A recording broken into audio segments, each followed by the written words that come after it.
Un roi avait pour fils unique un jeune prince courageux, habile et intelligent. Pour parfaire son apprentissage de la vie, il l'envoya auprès d'un mystérieux vieux sage. « Pourrais-tu m'éclairer sur le sentier de la vie ?» lui demanda le prince. « La lanterne de l'expérience n'éclaire que celui qui la porte » répondit le sage. « Il se pourrait bien que mes paroles s'évanouissent de ta mémoire, comme s'évanouiraient les traces de tes pas dans le sable un jour de grand vent. Cependant, je veux bien te donner quelques recommandations. Sur ta route, tu trouveras 3 portes. Applique scrupuleusement les instructions mentionnées sur chacune d'entre elles. Une impulsion irrésistible te poussera d'ailleurs à suivre celle-ci.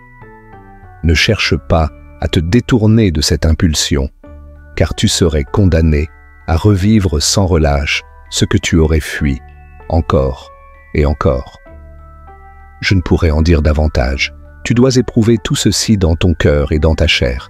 Va maintenant, suis cette route-là, droit devant toi. » Le vieux sage disparut et le jeune prince s'engagea sur le chemin de la vie. Labiao, la première porte. Il se trouva bientôt face à une grande porte sur laquelle il pouvait lire « Change le monde ». « Qu'à cela ne tienne », pensa le prince. C'était bien là mon intention, car si certaines choses me plaisent dans ce monde, d'autres, indéniablement, ne me conviennent pas. Ainsi, il entama son premier combat. Ses idéaux, sa fougue et la vigueur de sa jeunesse le poussèrent à se confronter au monde, à entreprendre, à conquérir, à modeler la réalité selon son désir. Il y trouva le plaisir et l'ivresse du conquérant, mais il n'y trouva pas l'apaisement du cœur. Il réussit à changer certaines choses, mais beaucoup d'autres lui résistèrent. Et c'est ainsi que bien des années passèrent, jusqu'au jour où il rencontra à nouveau le vieux sage. « Qu'as-tu appris en cours de route ?» demanda le sage. « J'ai appris, » répondit le prince, « à discerner ce qui est en mon pouvoir et ce qui m'échappe, ce qui dépend de moi et ce qui n'en dépend pas. »« C'est bien, » dit le vieil homme, « utilise tes forces pour agir sur ce qui est en ton pouvoir. Oublie ce qui échappe à ton emprise. » Et il disparut. La deuxième porte. Peu après, le prince se trouva face à une seconde porte. Il pouvait y lire « Change les autres ». C'était bien là mon intention, pensa-t-il. Les autres sont source de plaisir, de joie et de satisfaction, mais aussi de douleur, d'amertume et de frustration. Et c'est ainsi qu'il s'insurgea contre tout ce qui pouvait le déranger ou lui déplaire chez ses semblables. Il chercha à infléchir leur caractère et à extirper leurs défauts par tous les moyens, s'il le fallait. Ce fut là son deuxième combat, un combat acharné. À nouveau, bien des années passèrent. Un jour, alors qu'il méditait sur l'utilité de ses tentatives de changer les autres, il croisa de nouveau le vieux sage qui lui demanda « Qu'as-tu appris de nouveau en chemin ?»« J'ai appris après bien des erreurs, » répondit le prince, « que les autres ne sont ni la source ni même la cause de mes joies et de mes peines. Ils n'en sont que le révélateur ou l'opportunité, en l'occurrence.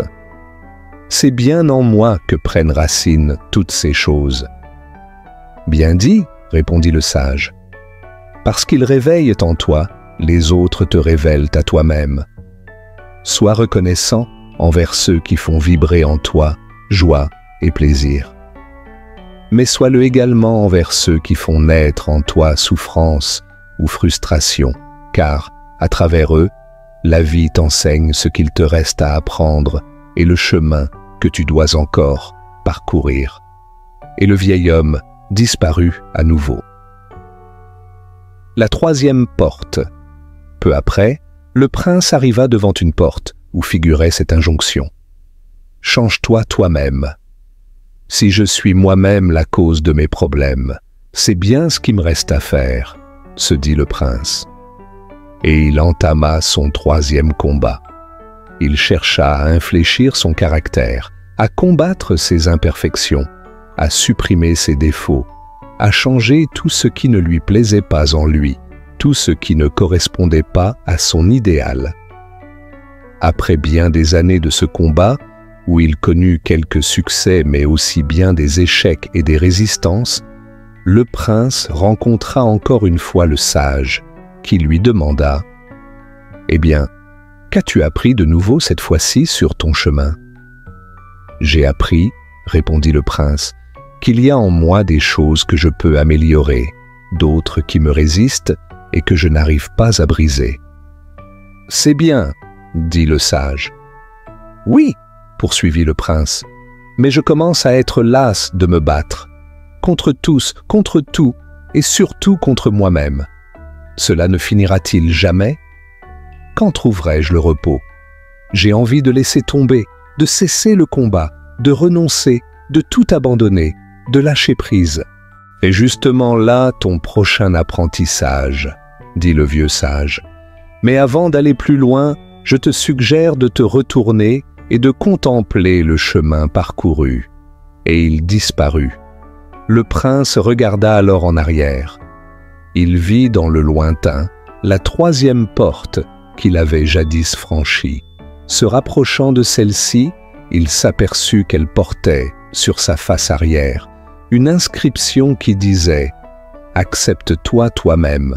Le prince s'étonna de ne point avoir vu cette inscription lorsqu'il avait franchi la porte la première fois. Mais il est vrai, dans l'autre sens. Le combat m'a rendu aveugle, se dit-il. Il vit aussi, gisant sur le sol, tout ce qu'il avait rejeté et combattu en lui. Ses défauts, ses ombres, ses peurs, ses limites, tous ces vieux démons. Il apprit alors à les reconnaître, puis à les accepter, et enfin à les aimer. À ce moment, il rencontra une dernière fois le vieux sage, qui lui demanda « Qu'as-tu appris sur le chemin cette fois-ci » ?« J'ai appris, » répondit le prince, « que le monde est le miroir de mon âme. »« C'est la troisième sagesse, » dit le vieil homme. « Te voilà à présent en accord avec toi-même, avec les autres et avec le monde. » Un profond sentiment de paix, de sérénité et de plénitude envahit le prince.